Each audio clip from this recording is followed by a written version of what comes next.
안녕하세요. 살아있는 책 산책입니다. 오늘 산책길의 책은 로버트 프레스번, 스테파니 도널드 쓰인 레베카 잭슨 저자의 숙제의 힘입니다. 미국 50개 주 4,600개 도시 약 5만 명의 부모들을 대상으로 한 학술 연구 및 인터뷰와 온라인 조사를 근거로 대규모 학습 습관 연구 프로젝트의 결과를 이 책에서 제시해주고 있습니다. 숙제라는 행동에 얼마만큼의 의미를 부여하는지는 가정에 따라 다르겠지만 숙제를 하는 아이의 행동만 보더라도 가정까지 알 수 있다는 것을 책에서는 표현하고 있습니다. 숙제와 가족 습관, 스트레스 간의 상관관계를 밝힘으로써 아이들의 교육적 성공과 실패를 결정하는 학습 습관을 밝히고자 이 연구를 새 저자는 진행하게 되었다고 합니다. 그 결과 책에 나온 것처럼 평생 학습의 시작은 가정으로부터 나오며 아이들에게 스스로 행동한 것에 대한 선택권을 부여하고 아이들의 삶의 방향성에 대한 통제력을 얻도록 하는 자율 양육이 학습 습관의 시작이라는 것을 이야기하고 있습니다. 부모의 행동이 중요한 이유, 가정에서 규칙을 만들고 그를 행하는 모습을 보여주는 것이 중요한 이유 등을 확실히 한 번 더 느낄 수 있게 하는 책이었는데요. 단순히 숙제 습관, 학습 습관이라고 해서 공부에만 초점을 맞추는 것이 아니라 그를 기반으로 한 습관, 행동이 아이들의 학업, 사회, 감정적 성공에 필수적인 것으로 필요한 자질이라는 것을 알 수 있었습니다. 따라서 그것들을 자녀들이 배울 수 있게 도와야 하는 것이 바로 부모의 역할이라고 보여집니다. 자율 양육을 한다면 숙제든 집안일이든 필요한 규칙을 설정하고 그를 지킬 수 있도록 해야 하며 아이의 선택을 존중하고 아이의 선택이 잘못되었다는 것 역시 책임을 질 수 있도록 해야 한다고 합니다. 또한 실패를 통해서 배울 수 있는 경험을 부모는 제공해야 하며 잘못된 습관, 숙제를 가지고 오지 않아 점수를 받지 못하거나 자신이 제대로 행동하지 못해서 불이익을 받을 때 부모가 도와주는 것이 이번 한 번만이라는 말이 잘못된 습관으로 만들 수 있다고 합니다. 그런 것들은 자율 양육에 통하지 않는다고 하는데요. 노력을 칭찬하고 새로운 도전을 할 수 있도록 용기를 북돋아 주는 것이 아이가 성장하고 발전하는데 필요하다고 이 책에서는 정리해주고 있습니다. 물론 너무나 당연한 이야기라고 생각할 수 있지만 집에서 규칙을 만들고 그대로 행동하는 가정이 얼마나 되는지를 우리가 생각해 본다면 당연한 이야기더라도 잘 실천이 되지 않는다는 것, 그것이 아마 이 책에서 말하고자 하는 목적은 또 아니었을까 하는 생각이 듭니다. 2부에서는 성공하는 아이를 위한 8가지 학습 습관이 나오고 있습니다. 미디어 사용 습관, 숙제 습관, 시간 관리, 목표 설정, 효율적 대화 습관, 책임지는 습관, 집중 습관, 자립하는 습관 이렇게 8가지가 나오는데요. 사실 하나씩 다 구분할 수 있다고 보여지지는 않습니다. 결국 이런 습관을 만들기 위해서는 아이 스스로가 통제해야 하고 스스로 생각해야 하며 자기를 관리해야 하고 자기가 행동해야 하는 것에 책임을 져야 한다는 것이 저는 유기적으로 연결되어 있다고 보여집니다. 하나씩 살펴보며 습관에 대해서 이야기하도록 하겠습니다. 미디어를 사용하는 것, 스마트폰, 노트북, 게임기 등의 기기를 사용하는 것 등을 통제할 필요가 있다고 합니다. 이 책에 나온 연구 결과를 종합해 보면 우리가 미디어를 효율적으로 사용하는 시간, 아이들이 미디어를 효율적으로 사용할 수 있는 시간은 약 45분이라고 합니다. 한두 시간이 지나고 나면 당연히 아이들에게 미치는 부정적인 영향이 있는데요. 그런 부정적인 영향은 생각보다 엄청나다고 합니다. 부모가 무언가를 하기 위해 유치원생에게 스마트폰을 쥐어주는 행동, 초, 중, 고등학생 자녀들이 스마트폰을 끊임없이 하도록 내버려 두는 행동 등을 통제하는 것이 말로는 쉬울 수 있겠지만 행동으로는 어렵다는 것을 알고 있습니다. 하지만 그럼에도 불구하고 미디어 사용으로 인해 사회성의 발달도 더뎌지고 집중하는 시간도 짧아지며 수면 부족으로 인해서 아이들이 제대로 된 삶을 누리지 못한다면 부모들은 먼저 나서서 자신의 미디어 사용 습관을 살펴보고 그를 통제하고 자녀에게 통제하는 모습을 보여주어야 합니다.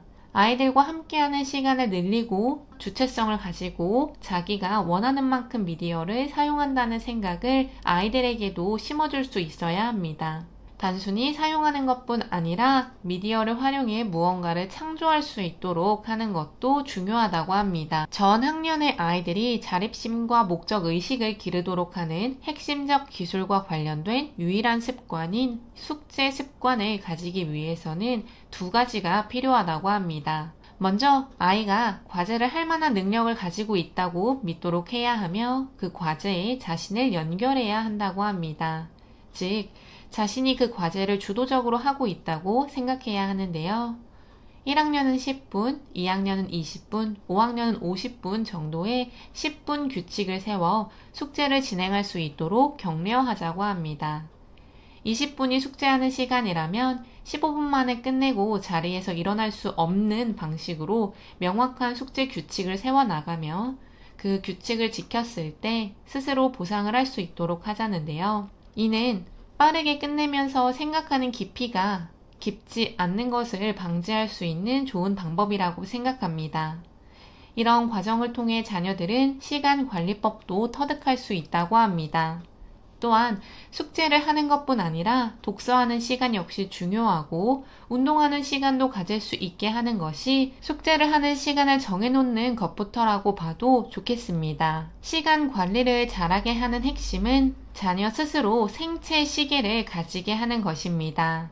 성인은 생체 시계, 즉 어떤 일을 할 때 어느 정도의 시간이 걸리겠다, 계획표를 세우고 이를 확인하며 시간을 분배하고 효율적으로 활용할 수 있도록 하는 내적 시계가 있다고 합니다. 이를 우리 자녀들도 가질 수 있도록 하는 것이 필요한데요. 아이들은 자기가 행동하는 데 있어 얼마나 시간을 많이 할애하는지 모르기 때문에 그 시간을 알게 하는 것부터 중요하다고 합니다. 그리고 난 후에 그 시간을 효율적으로 관리하는 방법을 지시가 아니라 부모와 함께 알아가고 만들어 가게 해야 한다고 하는데요. 안타깝게도 대학 1학년 학생들의 주요 중퇴 이유가 효율적으로 시간을 관리하는 능력의 부재이기 때문이라고 합니다. 부모가 롤모델이 되어 시간을 먼저 관리하는 모습을 보여준다면 자녀는 그를 통해 배우고 어렸을 때부터 생체 시계를 가지게 될 수밖에 없다고 생각합니다. 학습 습관 연구를 통해서 학업 목표를 정하는 것이 아이가 가진 능력의 25%를 더 성취할 수 있게 한다는 사실을 알게 되었다고 합니다. 학업 목표를 설정하는 것은 아이의 학업 성공에 있어 가장 중요한 요소 중 하나라고 하는데요. 목표만 설정하는 것이 아니라 현실적인 계획 수립을 함께 할 수 있도록 해서 아이가 자신의 목표를 충분히 달성할 수 있도록 길을 함께 만들어 나가는 것도 중요하다고 합니다. 미디어 사용으로 가장 좋지 못한 영향을 받는 것이 아이들의 의사소통 능력이라고 생각하는데요.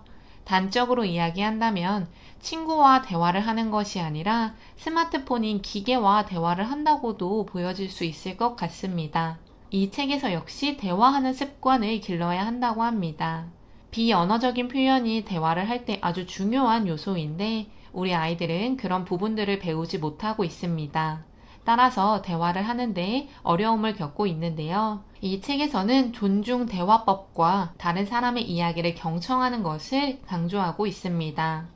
직접 누군가와 대화를 할 때 자기의 감정을 이야기하며 대화를 시작하는 존중 대화법과 다른 사람의 이야기를 끝까지 잘 들어주는 경청은 중요하다고 합니다. 말하는 것보다 듣는 것이 중요하다는 것을 이 책에서는 강조하고 있으며 특히 부모는 아이들의 말을 끊지 말고 끝까지 들어주고 공감해주는 행동을 꼭 보여줘야 합니다. 책임지는 습관 역시 길러야 하는 습관 중 하나입니다. 아이에게 가장 힘든 것 중 하나가 스스로를 통제하는 것이라고 합니다.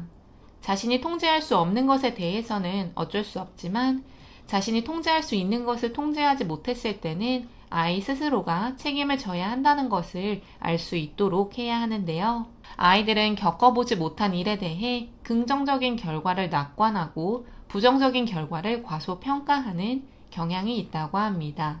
따라서 그런 부분들 역시 자녀에게 선택권을 주어 본인의 선택을 본인이 책임질 수 있도록 하는 훈련을 계속해서 해야 하는데요.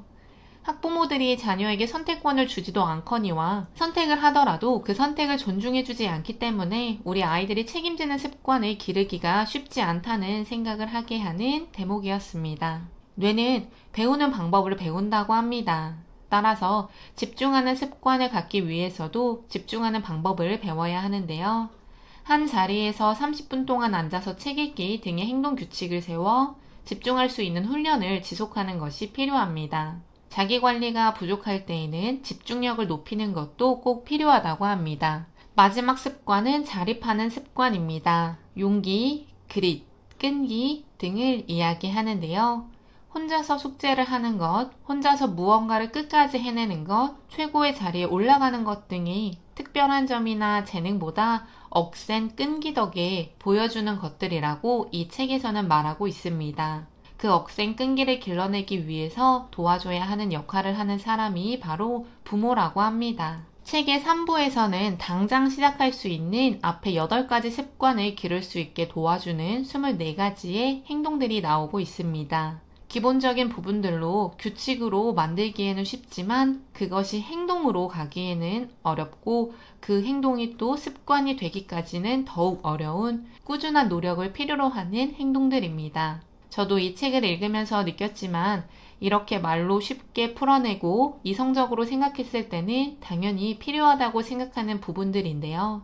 하지만 생각이 행동으로 옮겨지지 않기 때문에 부모들도 자녀들도 각자의 위치에서 힘든 상황은 아닐까 싶습니다. 죽을 때까지 자녀와 함께 살아갈 수 있다는 보장이 없으면 지금부터라도 자율 양육이 가능한 자녀의 나이라면 책에서 이야기한 8가지 습관을 기를 수 있도록 자녀가 본인 스스로 앞으로 살아갈 수 있는 힘을 기를 수 있도록 부모는 도와주고 그 아이와 함께하는 주위 어른들도 도와줘야 합니다. 자유를 주는 것과 방임은 당연히 다릅니다.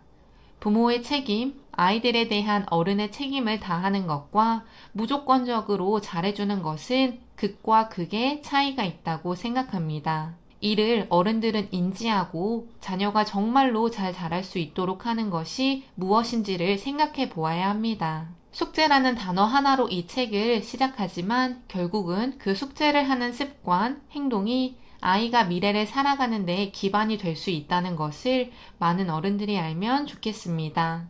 오늘 산책길의 책은 학습 습관 연구 프로젝트를 정리한 숙제의 힘이었습니다. 감사합니다.